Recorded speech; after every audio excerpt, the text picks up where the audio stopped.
What is going on, NSK? Death Star 13 here, and welcome to, as you can tell by the title of the video, a pretty happy one, happy video, I suppose you could say. I hope you're having a wonderful day so far, and this is actually my first time doing this with Audacity as a non-live commentary, so I don't know how this will go. Hopefully it works out fine. But if you guys have not seen, we have finally had footage and the reveal and everything that we could possibly ask for, well, other than more questions being answered, for Call of Duty World War II. Oh my god. Alright. If you guys want to know stuff about this game, I'm not going to be doing a lot of these videos. And the only reason why I'm doing 2 in a row is because I care about this game a lot more than many other games I've done. Or played, I suppose you could say.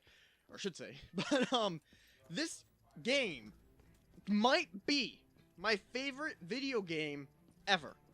And that's a big statement. I know, it's a big statement because, A, we've only had the trailer of in-game engine footage, which, I mean, honestly, was not exactly a gameplay trailer. But it was an in-game footage trailer, so we know what it'll look like, which is flippin' amazing. We know what we're going to be getting ourselves into, but that's not, that's not why it's going to be my favorite.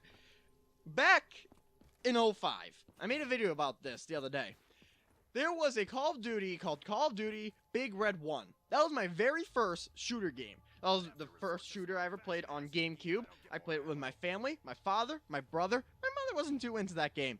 But, nonetheless, I didn't play it in 05. I played it a few years later when I was, I don't know, older, I guess, to actually be able to play it. But that's not the point. The point is, that was an introduction to my shooting career in video games. My first-person shooter career. It led me into Halo. It led me into Battlefield. It led me into every shooter I've ever played.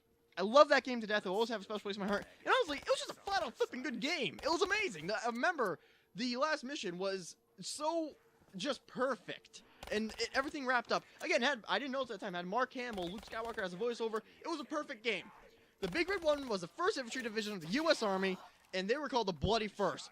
We are getting them back in Sledgehammer's game. That's number 1. There are 3 reasons why I love this, why I already am in love with World War II, Call of Duty World War II. And I'm going to explain to you why. 1, we got the Big Red 1 back. Now, okay, the fact that they're bringing them back is absolutely phenomenal. I could not be happier or more ecstatic or more excited.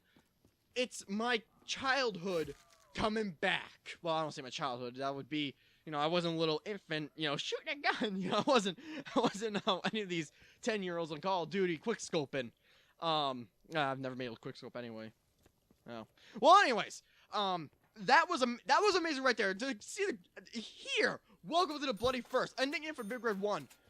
Oh my god. Just beautiful.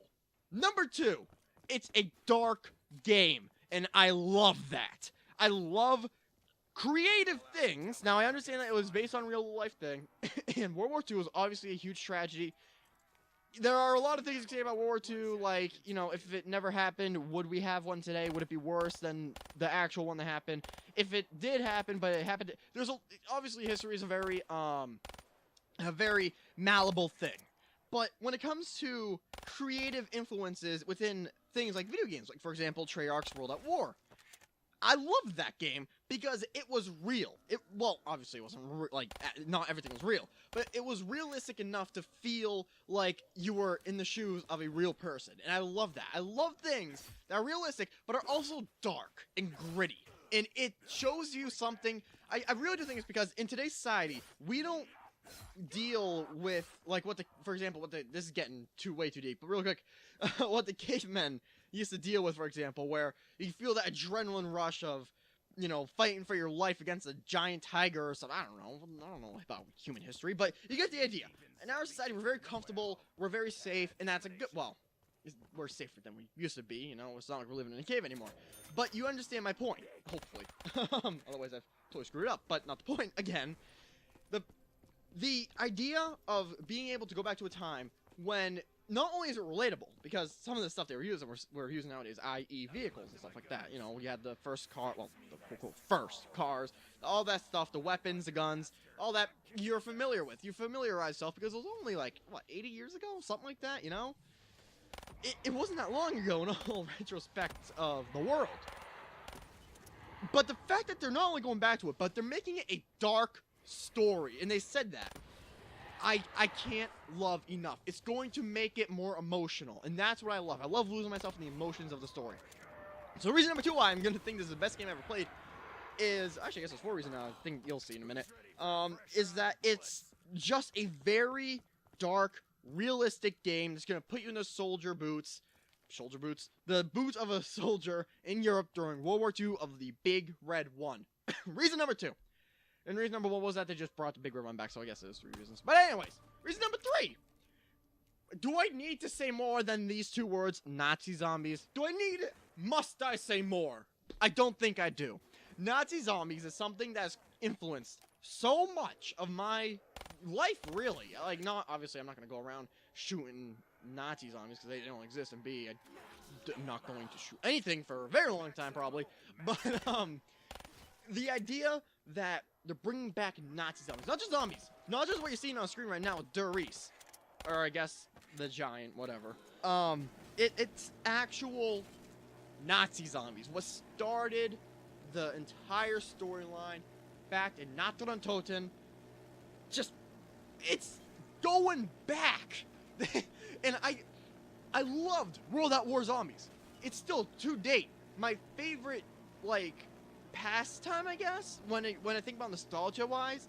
Like, just thinking back to what I used to do. You know, I used to love Pokemon and do that every now and again. But when I got, and you know, other games like that, and just, you know, I used to love writing and drawing and, you know, just doing minuscule tasks like that. But eventually, when I started playing Nazi Zombies, whatever I think of, like, what I used to do just for fun, to relax, that was, like, literally one of the first things that comes to mind. World at War, Nazi Zombies, I absolutely adored. And I loved it, and I will always love it. It's what started everything. And again, it was dark, it was gritty, and it was gruesome. That's the other thing. I don't know if COD World War II is going to be gruesome like World at War, but I really hope it will be. But whether or not it will be, doesn't matter, because we're getting Nazi zombies. Now, of course, the storyline's going to be different. I'm probably, most likely, actually, almost definitely, not going to have Takio, Dempsey, Nikolai, or Richthofen. Definitely not Max's or Gersh or any of the side characters. But the point is, we're having Nazi zombies back with a story of that Hitler and the Third Reich are desperate and they're losing, and in a desperate attempt, they make the super army that is the Nazi zombies.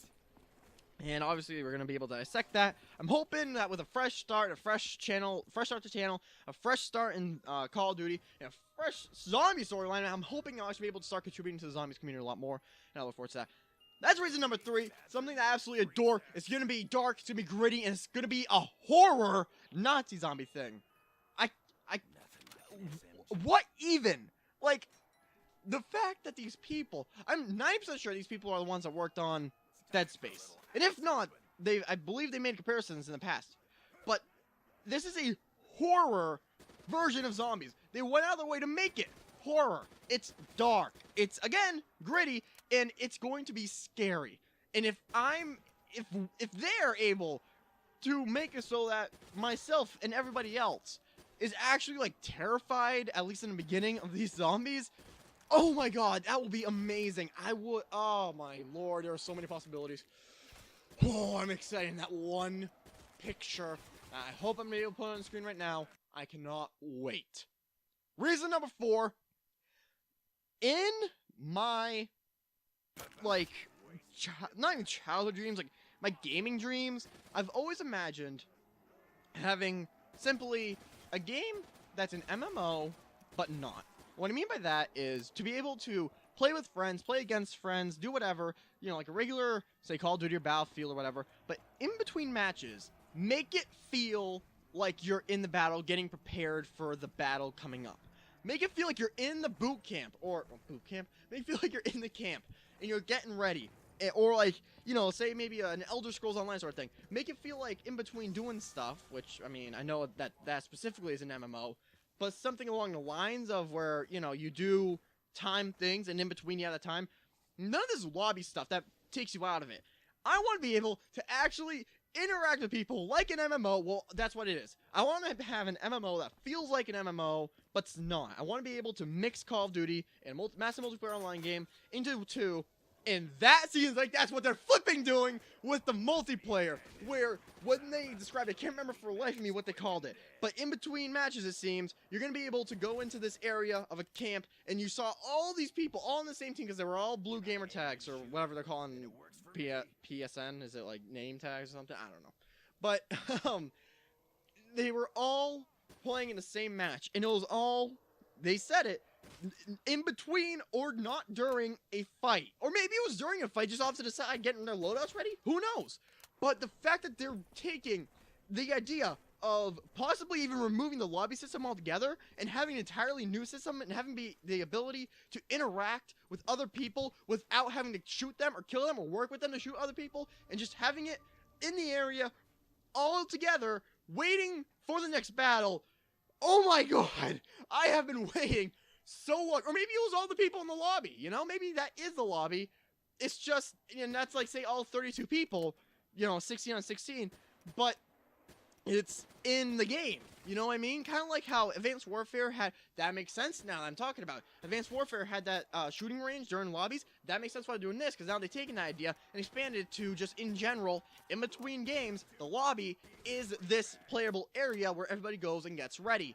And if that's what it is, and that seems like that's what it is, but even if it's not, if it's the idea where this is something when not in a match, you're going to be able to interact with the environment and you're going to feel like you're getting ready for the next match. That is exactly what I have been wanting for years. Ever since I played Fallout New Vegas, back probably I'd say like 5 years ago, I've always thought taking that idea of having the environment and being able to manipulate it and interact with people instead of NPCs in that case, and implement it into Call of Duty, if that's what this is, mixed with the Big Red One, my childhood of shooters, mixed with the horror of Nazi zombies, and then mixed with a dark and gritty setting, possibly even the whole game just being horror, this game has a potential to steal my money, to steal my time, to steal my social life. This game, if it lives up to the, and I know that what I'm saying, I may be blowing it out of proportion, but I'm telling you right now, if this game lives up to those 4 expectations of mine, not even expectations, those 4 hopes of mine, I may just become a Call of Duty channel. That's all I'm going to be able to record. That's all I'm going to be playing. Because this game may be the accumulation of my entire gaming life. And everything I've ever thought that was right and wrong with series being implemented. And I don't want to make it seem like my ideas and what I've been saying, because this is all what I've thought about before, but I don't want to make it sound like all this is like, you know, me saying how a game should be. If you have a different dream of a game, good for you. And I don't mean that sarcastic. I honestly mean, I hope one day you can see your, like, perfect game in your mind come to reality, because we all have that one perfect game, I think. You know, even me right now, I'm starting to really love Black Ops 3 again. And it's not my perfect game, but it's pretty close. But to be able to see what you've always dreamt of and have all of your ideas I've always wondered about mixed in, even if it's as simple as an indie game, that is a great feeling.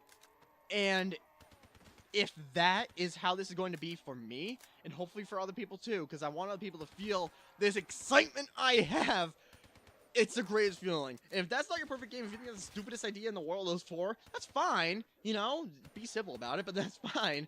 And I hope that you can experience all that. For me, this game... Oh, and by the way, Fifth Reasons World War II, but I really need to say that. This game is amazing. I'm going to hold off on that. I hope it's amazing. And with what I've seen in the reveal live stream and the trailer and the teaser image and all this I've been talking about, that tiny little clip of multiplayer in between matches, if that's all going to be in there, and then some, guys, I don't even know. Oh my god, this is going to be amazing. So if you're hyped as much as I am for this game, please leave a like rating. This time, it's not even going to motivate me to more videos like this, because I don't know how many more I'm going to make, because that was pretty much what I've been waiting for. Maybe one during E3 about it again. But if you are hyped about Call of Duty World War II, bringing back gruesome, or maybe not gruesome, but horrific Nazi zombies, if you're hyped about it being a multiplayer, or any of that stuff, I want to see how many of you guys are excited for this. And then let's also do a poll. Here's an idea. Why don't you, if you're not excited for this, and you want Call of Duty, because there are some people out there who want Call of Duty to stay in the modern future era. They are out there, and I can sympathize with that. I do think if done right, it could be a great game, like Black Ops 3 is close to a great game. If not, is. then why don't you leave a dislike rating if you're not excited for World War II setting. But if you are hyped, like me, please leave a like rating. I want to make the like and dislike rating kind of like a poll sort of thing. And there's also going to be one at the top, what it would be, right of your screen, right about now. And that would be a little eye icon, and it's going to also have a poll, and it's going to hopefully say somewhere in there about having the like to dislike ratio being a side poll sort of thing. So let me know what you guys think in the comments too. That's a big thing. If you don't want to leave a poll rating, if you don't want to leave a like or dislike rating, at least talk in the comments about what you're hoping. I want to see what you guys think about this new Call of Duty. This game might be the game that I have been waiting for all my life, and I am so excited. I am so excited. This is going to be amazing. So thank you guys so much for watching the video. I hope you all have a wonderful day. Always remember, keep understanding. Take care, guys. And goodbye. Things come to those who wait. Next time, don't take so fucking long.